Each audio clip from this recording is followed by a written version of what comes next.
So no contact is something really tempting to do. It feels right. It gives you like a thrill.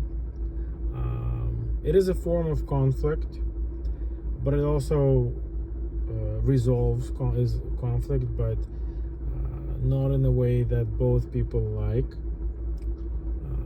If you think about it, there is usually contact between people. Most people in the world do not go non-contact with others.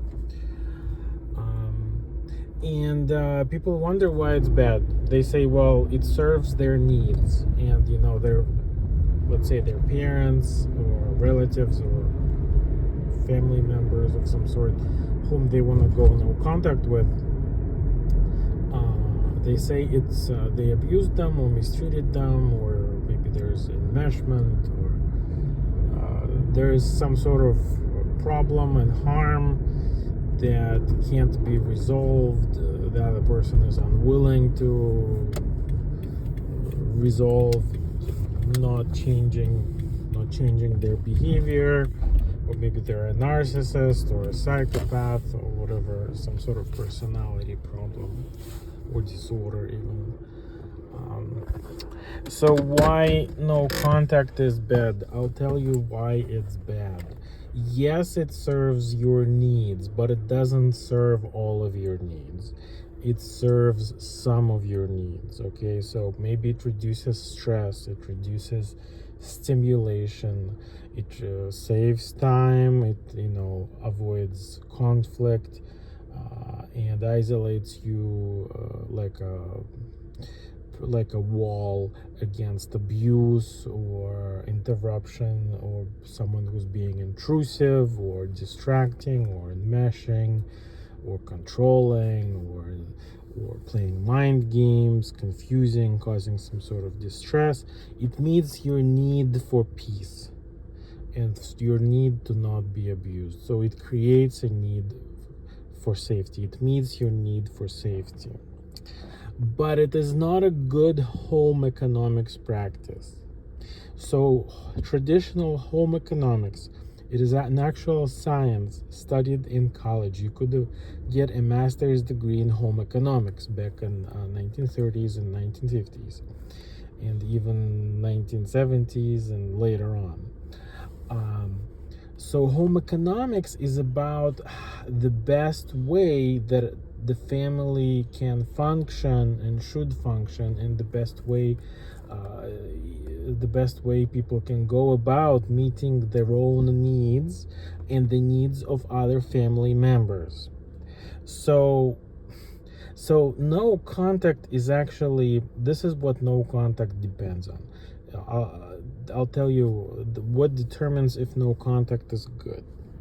So home economics says, first you determine who is in your family, who are the members of your family, and then it tells you how to meet their needs for housing, for clothing, for food, meals, for healthcare, for education, for entertainment, for now, and then for later. So that includes like from up until retirement and even to death. So and it's not about meeting the needs of one person within the family, but it's about meeting the needs of each person within each individual in the family, according to their needs for now and for the future. Now, if you think that, let's say, your parents whom you cut off or went no contact are part of your family still, but you just don't want to talk to them, that is bad home economics, because, well, it meets your needs, some of your needs, not all. It doesn't meet their needs for socialization, emotional support, and coordination. Because actually home economics says, and they've determined it through science and surveys and observational studies, that communication is like the first thing that needs to work so that all the family needs can be met. Now, if you stop communication, family needs cannot be met. And if you think that your parents whom you cut off are still part of your family, then this is bad home economics, because their needs are not met, because communication is needed for the different needs listed, like clothing, food, and so on, finances and emotional support, entertainment, are not met. Now, if you think that your parents are still even partially, even a little bit part of your family, whom you consider in your family, then this is bad home economics. And if you want to have good home economics, you will not do no contact, you will do something else. I'm not sure what it is. It'll probably be some sort of modified no contact, like partial no contact, like it will be partial contact. You could have some sort of very strict contact about meeting, the financial needs, the clothing needs, the food needs. You can only talk about your parents, let's say about making soup. If you make soup and they make soup, you can talk about making soup. And even, you can make arrangements, let's say that, you share a coupon for the ingredients of soup. So, or it can be medical. For example, you only help your parents with like medical stuff, or they only help you with finances and you don't help them with anything at all. That could also be an arrangement. So, but the other thing is that if that you have other needs, not just safety and being free from abuse, and not being controlled, those are not all of your needs. There are other needs. You have needs for food, clothing, healthcare, education, entertainment. And by going no contact, you cut yourself off from family support, if they can support you, and even from just hearing good ideas, reminders, from those parents, even if they're mean or abusive and so on. It's helpful to hear somebody else's opinion, even if that person is disturbed. For example, even if your parent is like an alcoholic, they might still like say, hey, like your tire is low, but you maybe didn't know that and you needed another person to see and tell you. So if you, by going no contact, you meet some of your needs, but then you make meeting other needs of yours not possible. So that is why if you want to meet the needs of everyone you consider who's in your family, and if you consider your parents are still part of your family even partially, then going no contact will mean that some of your needs will not be met and some of their needs will not be met. Now, if you have decided for efficiency reasons or whatever that your parents are not part of your family anymore, then no contact is good, because now you do not worry about their needs. So, and I think this is what causes confusion. People are saying like, oh, I cut off my parents, I never want to see or hear them again, I want my peace. But I think they haven't clarified. I think that, first of all, I think many people haven't actually decided that. Like, they're kind of keeping their parents on the back burner, having some contact with them, or having some sort of family. They still consider their parents part of their family. And I think this is where the people doing no contact, I mean, let's say the kids, this is how they want to have their cake and eat it too, and it's not gonna have good results for the goal of meeting the needs of everyone in your family, because they go no contact, and but they still consider their parents part of their family. So by definition, they're making it so that there is bad home economics within the family, causing family dysfunction. No contact is a form of family dysfunction for some of your needs. it is a form of function for other needs like safety and peace, but then other needs are not being met. And we can hear evidence, the parents are complaining and they're voicing emotional distress. And good home economics means there's no or very little. The point of home economics is to minimize emotional distress, avoid it, but no contact causes it. So you're going like against home economics for your parents if you still consider them part of your family.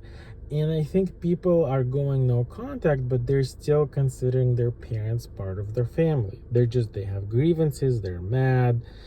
Maybe they might say, well, I never want to talk to them again, but do they really mean it?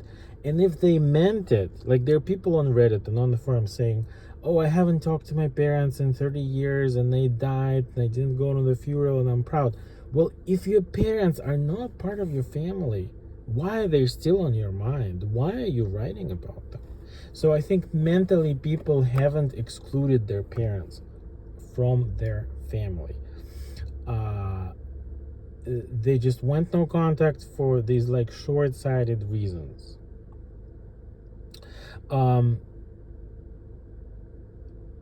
And I think the parents are complaining not just because they may want control or they may want to cause abuse, but they may be complaining also because their needs are not being met. And you might say, I don't care about their needs, but if you consider them anyway part of your family, by definition, you are supposed to care about the needs of everyone in your family, not just yourself. It includes those parents whom you don't want to talk to or don't care that much, or care but have a grievance and blame them. And I think what's happening, people care about their parents, they're mad at them, they're disappointed, they want to punish them, they want revenge, they want fairness, they want to protect themselves, but they still consider their parents part of their family somewhat. And if they still do, they shouldn't go no contact, because they'll mean that the needs of the parents won't be met. And if you consider them part of your family still, then the family needs to take care of their needs too. You can't have it both ways. If they're part of your family in any way, the family must care for their needs, even if they don't like it. If it hurts your safety, if it hurts your peace, if it causes you abuse, you still have to do it in some ways to meet their needs. Now, how to do it, that's debatable. You can research it. There's different opinions, experiences, and ways. But not doing it at all makes it very bad, extremely bad home economics. And bad home economics, it just means that the needs of every family member isn't met, and there is family dysfunction extra on top of what was before. The no contact is creating new dysfunction, different type of dysfunction, on top of the help of peace and so on, and abuse prevention. So it's not cut and dry like no contact is good, end of story. No, in some ways no contact is good, usually for the person doing no contact, but there's like side effects, adverse consequences, which people don't talk about. But if they consider their parents part of their family even a little bit, they need to talk about them, because that makes it part of home economics. It's like, let's say you're driving a bus, but you decide like there's a couple of passengers on the bus whom you don't really like, they're rude, but you haven't kicked them off the bus. If they're still on your bus, you need to care for their safety and their needs. You can't say, oh, I don't like a couple of passengers, they're mean, they're controlling, they're rude, I'm just not gonna give them a seat belt. No. Everyone, you're the driver of the bus, and you need to make sure to meet the basic needs of your passengers that it's your responsibility to meet. Now, the other side, to look not just through home economics, there's a guy called Fred Luskin, and he has studied happiness. And he says, and he's a therapist from Stanford, and he said that from his observations, he found American therapy to not have consistently good results, and it seems to actually not make people happy and maybe make people unhappy. And he said in other cultures like Buddhism and other cultures like maybe Asian cultures and just traditionally what people have done before are very simple things, and not going no contact and being mad at your parents is not one of them. So he says if you practice hating your parents, being mad at your parents, being concerned with them, you will remain unhappy even after they're dead. And that's ridiculous, and he says everyone does it, and it's not a smart thing to do. It leads to unhappiness. So he says to do very simple things that are common sense and that are kind. He says if you are kind, instead of being no contact, if you avoid conflict, you will be much happier, and you will not have this hate for your parents that all these no contact people who are declaring they're very, very happy, and yet they're writing about their parents with bitterness and negative feelings. So they're suffering from, they have cut off their parents who were causing one form of negative feelings, but they've gained a new form of negative feelings from being kind of a mean person, even though it's fair according to them, and again that's debatable. They're doing something mean, maybe yes, to defend themselves, but they feel bad because they're doing it, whatever the circumstance. So if you want to be happy, it's counterintuitive. Take the abuse from your family partially, take the control from your family partially, but don't go no contact, and you will be kind by doing so. You will not have your parents on your mind for decades. You will not have this hate toward your parents in this guilt potential.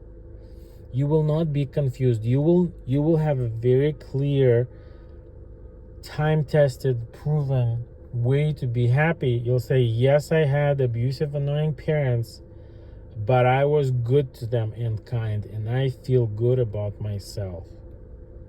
And you'll move on with your life.